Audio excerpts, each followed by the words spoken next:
This episode is part of the pool's Local Officials Stronger Together podcast series. It's one way we serve local officials through integrity, public service, fiscal responsibility, and operational excellence.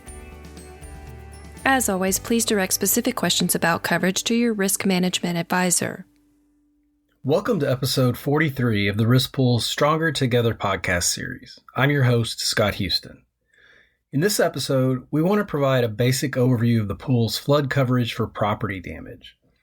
Before we do that, I'd be remiss if I didn't share our deepest condolences to those who lost loved ones in the recent flooding in so many Central Texas cities and counties. We understand that property damage recovery doesn't even compare to the human toll on the victims and the incredible efforts of the first responders and volunteers, and I want to show the utmost respect for that. That being said, we've had at least one member who thought they had flood coverage but didn't. That's why we want to talk about this sooner rather than later, and I hope everyone understands why we're doing it. To help us out, I'll be talking with Paula Marr-Ludwig, who's been with the pool for over 37 years and managed the pool's underwriting department for 11 of those years, about the ins and outs of the pool's flood coverage. So let's do that now.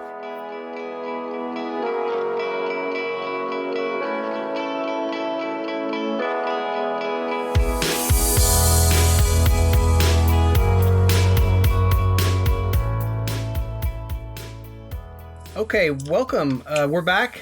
I'm here with Paula Marr-Ludwig. Welcome, Paula. Thanks, Scott, for having me. I'm glad to be able to chat about this topic of flood. You know, it's been a difficult time for so many people, and my heart goes out to everyone that's been affected, for sure. Now, Paula has been with the pool for 37 of its 51-year existence, and she's a wealth of knowledge on all things pool coverage. So this is actually a very bittersweet conversation for me because she'll be retiring in just a few weeks. So first, Paula, let me thank you for all you've done for the pool, its members, and really, especially for me personally. We're going to miss you dearly. Oh, Scott, you know, it's been such a wonderful journey with the pool. It's going to be difficult stepping back, you know, not just from the organization, but really from the fantastic staff we've had and the relationships that I've built there, and as well as the members, because quite frankly, they're the ones that give us purpose. It's just been an amazing journey for me, and has frankly put me in a position to be able to retire. And hopefully I won't be gone forever. Maybe I'll be able to engage with some of our members, or I'm always available for our staff if you ever need me. That's such a sweet thing to say. Like I said, it's very bittersweet for me. Well, thank you again for being here. So as usual today, we've only got around 15 minutes to talk about this very complex coverage that we have. But we do want to cover the basics to help members that have the coverage understand exactly what it is. And just as important, to help those that don't have it maybe think whether or not they should. So let's briefly mention what it's like for a private person to get flood coverage for their home or business. Typically, that's available mostly through NFIP, the National Flood Insurance Program. And NFIP coverage is for each individual structure. That's different than the coverage we provide, right? That's correct. Exactly. And NFIP only provides up to a certain amount of coverage. Now, they do provide lower deductibles, which is convenient, but you have to have an application and a separate policy for every individual property that you're covering under NFIP. Plus, NFIP only covers specific structures. For example, a structure has to have 2 rigid walls and a roof. It also has to be 51% or more above ground. So not everything even qualifies for coverage under the NFIP. So for example, a bridge or an overpass or a water tank, something along that line, those will not qualify for coverage under the NFIP. Right, and those are the things that we're talking about that cities and other local governments typically have in the floodplain. Yes. So let's talk about the basics of our coverage. Tell us how ours works, which is a lot different than that. Yes. So our coverage applies on a blanket basis to everything that is scheduled on the real and personal property schedule. It's important to remember that because not many of our members cover things like bridges and overpasses or roadways even that could be damaged in a flood occurrence. Those infrastructure items typically don't have a lot of exposure to the traditional losses, right? They're not going to necessarily be they're not going to blow away in the wind. Yeah, typically. They're not going to blow away. Exactly. Those things just don't affect them. So most of our members, and in fact, Scott, only about 50% of our members actually elect flood coverage, but most of our members only extend coverage to their buildings and don't necessarily think about those infrastructure items that can be covered. Now, what does that mean? Well, what that means is they basically made the decision that the cost to extend flood coverage to those items and the rest of the coverages, since it all goes together, the fire, lightning, wind, etc., it's more expensive to cover those at full replacement cost than it is to set aside the monies for damage if it occurs. Okay, that's a great point. It's always a cost-benefit analysis based on what a city has in the floodplain and how much it would cost to replace it. I think it makes sense to mention here that automobiles are separate from real and personal property. In other words, if a member has a vehicle that's damaged in a flood, it will be covered by auto property damage through their liability policy, should they have that. Similarly, mobile equipment like a backhoe, for example, is covered regardless of whether the member purchases flood coverage. Now, let's go back to flood coverage and talk about how the limits of that coverage work. Tell me about that. Once upon a time, the pool provided blanket coverage to all scheduled items up to the limit on the real and personal property schedule. All right. The pool now provides coverage up to specific limits. So for a member that has under $15 million worth of building and contents values, the pool provides $1.5 million worth of flood coverage, or the total value of building and contents, whichever is lower. For members with larger schedule, the pool provides 10%, a limit of 10% of the building and content value, subject to a cap of $5 million. So basically, what that means is the pool will pay no more than $5 million in a flood loss. Going back to talking about what's covered. Mm-hmm. So what you've said is that for a member who elects flood coverage, what they're getting protection for are items that are scheduled on their real property schedule. And so right. If we think about the things that a local government has in the floodplain, specifically, let's just talk about cities to make it easy. They're going to have sports fields, parks, things like that. Golf courses, right. And so the structures themselves, like if you have a golf course with a clubhouse, that's typically going to be on your regular real property schedule. Right. But the grass and things like that, the irrigation system, those types of things typically wouldn't be. So if Correct. A flood comes and knocks out your clubhouse on your golf course, but then it also wipes away and erodes all the grass and it breaks apart the irrigation system beneath it or on top of it, even if they have flood coverage, those grass and irrigation system isn't going to be covered.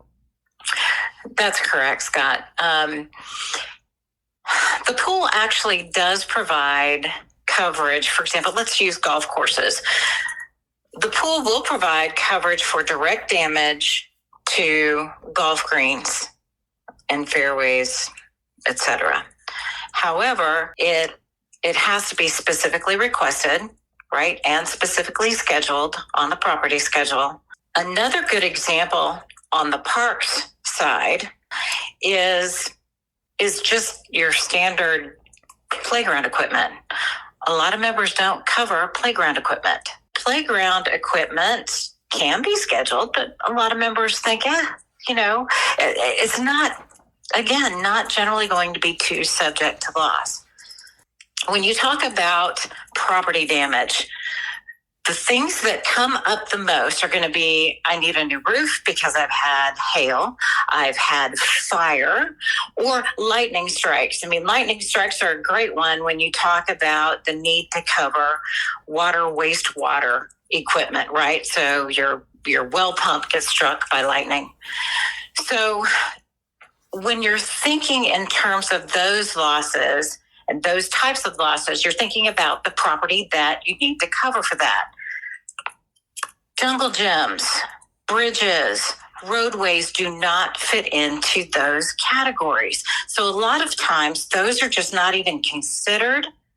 And sometimes the price is just prohibitive in general when you're talking about what's the full replacement cost of a bridge in order to cover under the full property program plus flood coverage. Right. And I want to stop you there because that what you just said is exactly the point that I think we're trying to make, is that to get flood coverage, when you add flood coverage to your real property coverage, the property has to be scheduled, or the asset or facility has to be scheduled.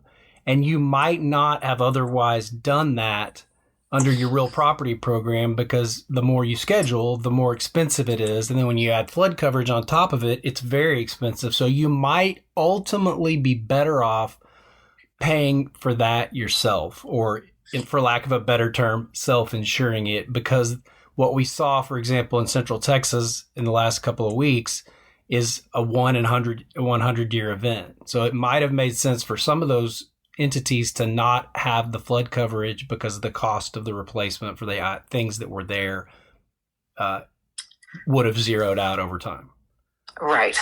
And I would venture to say that there's probably damage caused by floating debris and from just the velocity that may require repair, but it's probably not going to require a complete rebuild. Yeah, that's another good point. Many times we're talking about what those in the industry call mucking out, or cleaning out all the mud and debris left behind by the flood and replacing portions of a facility, but not totally rebuilding it. And that again plays into the cost-benefit analysis of whether the coverage makes sense for any particular member. So what if a member doesn't want to pay the additional contribution to add our flood coverage to all their scheduled property, but they have one or two structures in the floodplain that they'd like to have some coverage on? Do you have a thought about that? If they feel they've got a structure that's located in a flood-prone area, or maybe just one that there's a concern about, and that is they can go through NFIP and buy the first $500,000 worth of coverage through an NFIP policy for that particular building, and then the pool's coverage would come in on top of that.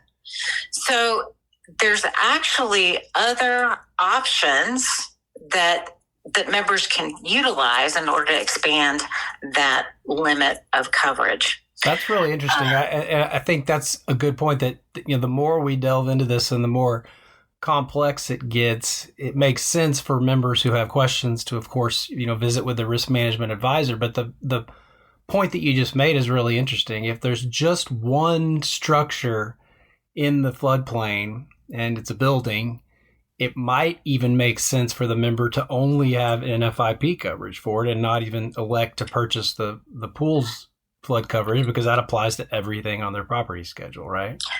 Right, that's correct. Okay, well, that's awesome.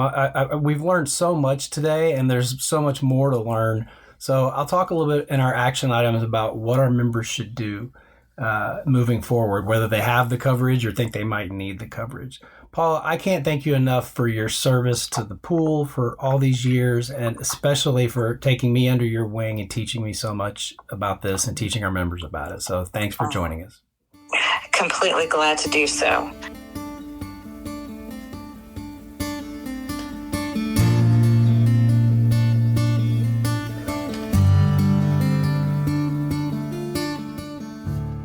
Okay, welcome back. Let's do your action items for this episode.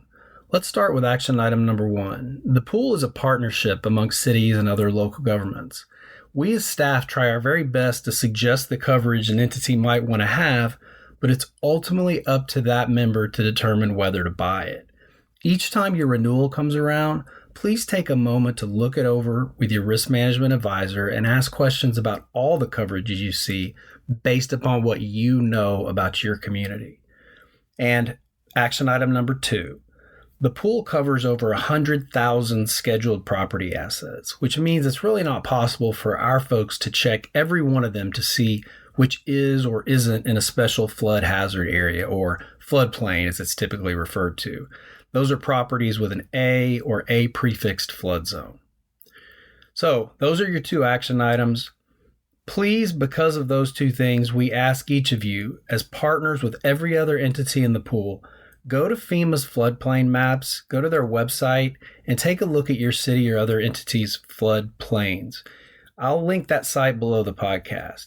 It's really easy to use. You just enter your city name or the actual address, and it shows up.